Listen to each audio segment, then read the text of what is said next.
I was in the middle of arranging the tablecloths and setting out my grandmother's china when the doorbell rang, a sound that, on that quiet Thursday morning, would upend my life forever. I never expected a simple knock to herald the arrival of a truth so brutal it shattered the fragile peace of my home. Within minutes, my husband, Stephen, entered with two unexpected guests. His mistress, Alicia, and her two children, their faces a blend of uncertainty and mischief. My mind spun in disbelief as I stared at them, each second stretching into eternity. In that charged moment, as I struggled to comprehend why my family had been invaded by these strangers, a single voice, the soft, steady tone of my 12-year-old son, David, cut through the chaos and stunned everyone present. I still remember the day we all gathered for what was supposed to be our annual family reunion. The old Victorian house, passed down through generations, had always been a sanctuary of love and tradition for us. Every summer we would come together to celebrate birthdays, anniversaries, and the simple joy of being family. I had spent weeks preparing, cooking elaborate meals, dusting off heirloom silver, and making sure every corner of our home was filled with the memories of our shared past. That morning, the sky was a perfect canvas of blue, and I felt hopeful, until Stephen's unexpected return upended everything. I had been in the parlor, meticulously placing freshly cut roses into a vase, when I heard the front door slam open. I hurried to the entrance, only to be met by the sight of Stephen standing there with Alicia by his side. Alicia, strikingly beautiful yet with an edge of defiance in her eyes, clutched the hand of a young boy who looked no older than 8, while a teenage girl lingered uncertainly at her side. I greeted them with a forced smile, my stomach knotting as I sensed that something was terribly wrong. Stephen's smile was cool and detached, and as he introduced Alicia as a good friend who was joining us for the reunion, I felt my heart sink. The rest of the day passed in a surreal haze. I tried to be hospitable, pouring tea, offering snacks, engaging in small talk with guests, but inside a storm was brewing. Every whispered comment, every sideways glance from relatives who had seen Stephen's inexplicable behavior, filled me with a deep sense of betrayal. I couldn't shake the image of his confident stride as he led Alicia and her children through our once familiar halls, as if they had every right to be there. I felt like an interloper in my own home, a ghost haunting the remnants of what had once been a united family. As the afternoon wore on and the tension in the air grew thicker, I noticed David lingering near the doorway. His eyes, usually so bright and curious, were clouded with confusion and hurt. I called him over, trying to offer comfort, but before I could speak, he turned to Stephen and, with a calm that belied his years, said, "Dad, if you think you can break our marriage by bringing Alicia here, then you're wrong. I'm your son, and I won't let you hurt Mom like this." His words, simple yet piercing, hung in the air, and even Stephen's expression faltered for a moment. A murmur rippled through the gathered family, and I saw shock flash across the faces of relatives who had long suspected something was amiss. Later that evening, as the sun dipped below the horizon and the once cheerful gathering turned into a tense, almost silent affair, I found myself alone in the study with David. He looked up at me, his eyes brimming with both sorrow and determination.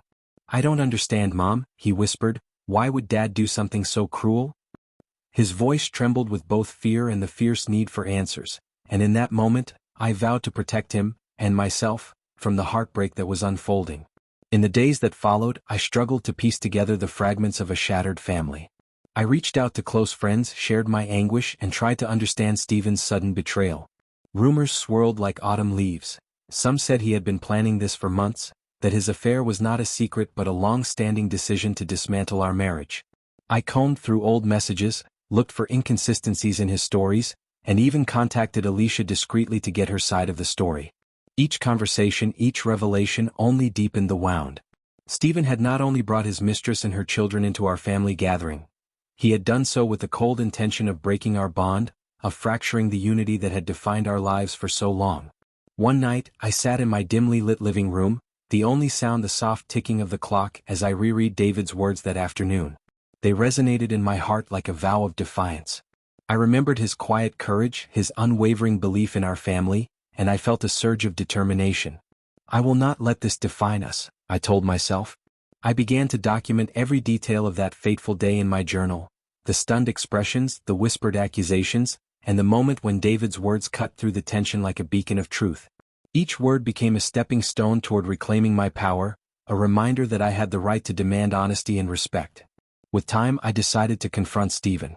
I arranged to meet him in a quiet cafe on the outskirts of town, away from the prying eyes of our extended family. When we sat down, the tension between us was palpable. I looked him straight in the eyes and said, "Stephen, I need you to explain why you brought Alicia and her kids to our family reunion. I need to understand what you're trying to achieve." He sighed heavily, his eyes shifting away as if burdened by guilt. I wanted to show you that I can build a new life," he stammered. "That you're not the only one who matters in this marriage." His words felt cold and calculated, as if he had rehearsed them countless times. "But it's not about building a new life," I retorted, "it's about destroying what we had. And I won't let you do that." The conversation spiraled into a bitter exchange of accusations and regrets. I told him how his actions had cut me deeply, how I had felt abandoned on a day that was supposed to celebrate family. I expressed my disbelief that he could use our own home, our shared memories, as a bargaining chip to break our marriage. Stephen's responses were a mix of defensiveness and a desperate attempt at justification. He claimed that he was tired of trying to please everyone, that his heart had already chosen another path.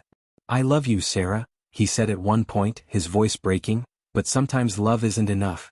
His words, meant to hurt, resonated with the finality of our unraveling bond. I left that meeting with a heavy heart, but also with a newfound clarity. The betrayal was undeniable, and the path forward was becoming clear. I would not allow his actions to shatter my future. I focused on myself, on the dreams I had built over years of hard work, on the creative projects that had always given me solace.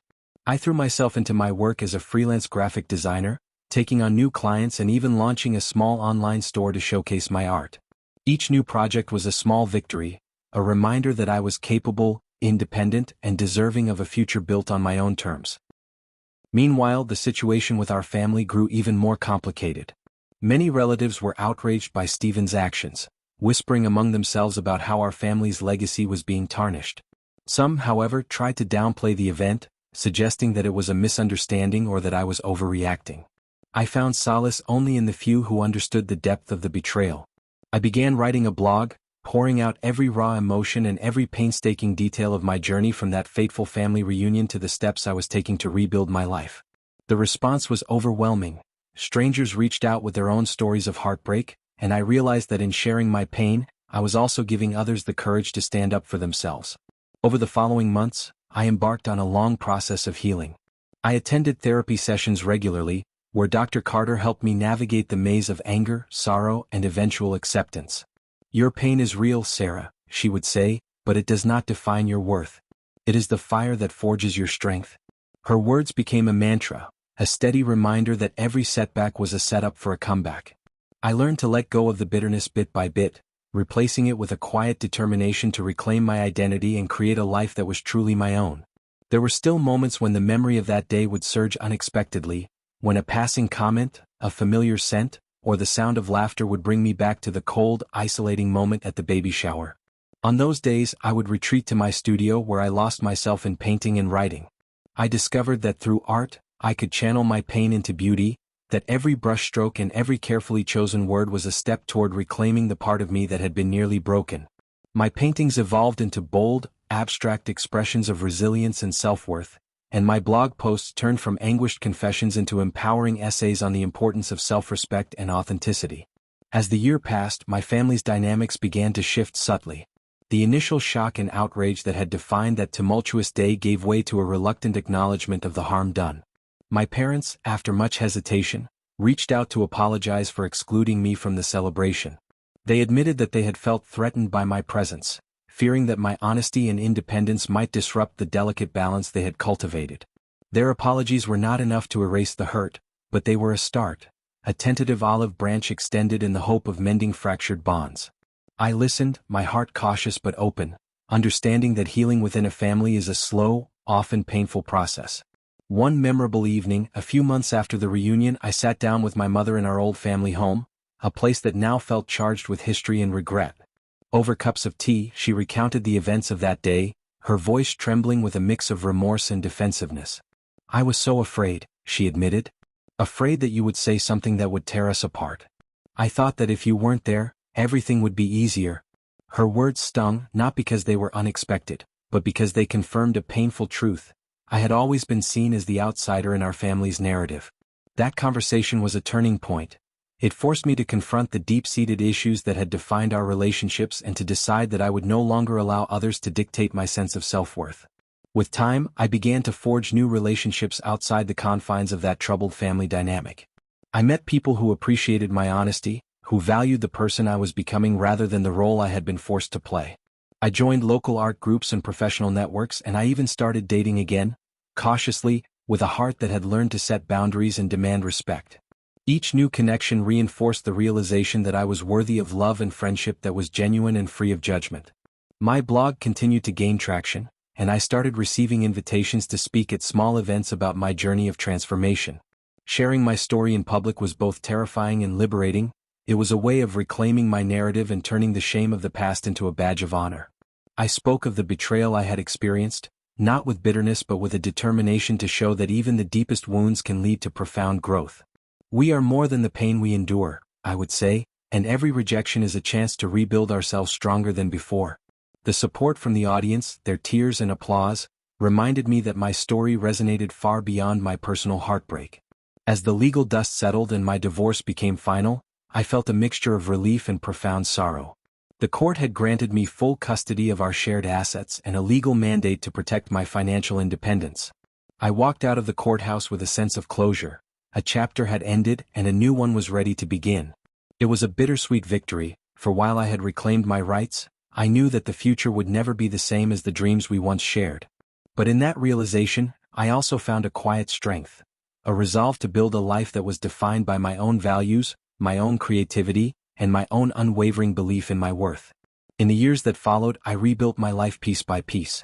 I moved into a new apartment, a modest yet bright space filled with art, books, and mementos of my journey. I continued to work diligently, expanding my freelance business and even collaborating on larger projects that allowed me to showcase my talents. I took up teaching part-time at a local community college, sharing my skills and the hard-won lessons of resilience with students who looked to me for inspiration. Each day was a testament to my determination to rise above the betrayal that had once nearly destroyed me. I also began to mend my relationship with the parts of my family that were willing to grow and change. My mother reached out more consistently, and although the old wounds were not fully healed, we began to rebuild trust through honest, albeit painful, conversations. My siblings, too, started to understand that the old patterns needed to be broken. While I never fully forgave the exclusion and the hurtful words of the past, I learned to set boundaries and to accept that forgiveness is a personal journey, one that does not necessarily require reconciliation with everyone. Throughout this entire journey, I never lost sight of the fact that I was building a new life, one that was not defined by the betrayals of the past, but by the strength I had cultivated in its aftermath. I continued to write, painting my experiences into vivid narratives on my blog, and each story became a source of empowerment for both me and my readers. I discovered that my true worth was not measured by the shallow judgments of a family that had once left me out in the cold, but by the unyielding determination to rise every time I fell. One day, as I was reviewing a new design project for a major client, a project that would catapult my business to new heights, I received a message on social media from a former acquaintance. "I saw your blog," the message read. "Your story is so inspiring. You turned your pain into art. Thank you for showing us that we can rise above betrayal." Those words, simple yet profound, reaffirmed that my journey had not been in vain. I realized that every tear shed, every sleepless night, had led me to a place where I could not only heal but also help others. Now, as I sit in the quiet sanctuary of my studio, surrounded by canvases splashed with vibrant colors and sketches that capture the spectrum of my experiences, I reflect on the long, winding path that has brought me here. The memory of that painful Christmas day when I was left without a room and nearly broken by my family's exclusion, has transformed over time. It is no longer a symbol of my rejection but a powerful reminder of my resilience. I have learned that while betrayal can scar the soul, it can also illuminate the path to a future defined by authenticity and strength. Every day I make a conscious choice to embrace my worth.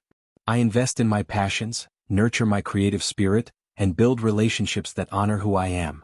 I no longer seek validation from those who once dismissed me. I define my own value with every new endeavor and every small victory that marks my progress. I have discovered that true family is not solely about blood or tradition. It is about the bonds we form with those who see and cherish our true selves. This is my story, a tale of betrayal and resilience, of a painful exclusion that became the catalyst for personal transformation, and of a woman who, despite the darkest of moments, found the strength to rebuild her life piece by piece. I now stand as a testament to the unbreakable spirit within me, a spirit that refused to be diminished by the cruelty of others. The journey has been long and fraught with heartache, but it has also been a journey of profound self-discovery, a journey that has taught me that even in the face of overwhelming betrayal, one can rise, rebuild, and redefine the future on one's own terms. As I look toward tomorrow, I carry with me the lessons of my past, that every wound, no matter how deep, can heal, that every act of betrayal can serve as a stepping stone to a brighter, more authentic life, and that my destiny is not determined by the actions of those who once tried to cast me aside, but by the strength I cultivate every single day. And with that unwavering belief, I step confidently into a future filled with promise, hope, and the unyielding light of self-worth.